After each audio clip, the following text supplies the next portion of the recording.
To widen your eyes in your photo on Samsung Galaxy S24 Ultra, open Gallery app and then open the required photo.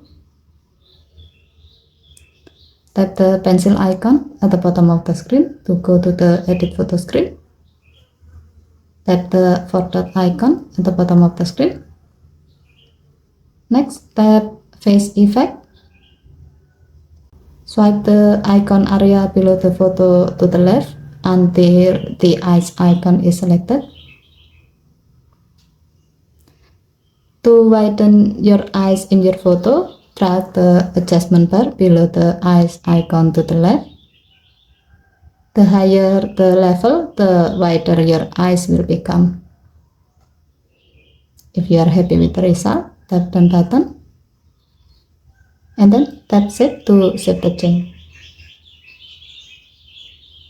Okay, thank you for watching. Please help to like and subscribe. Have a nice day.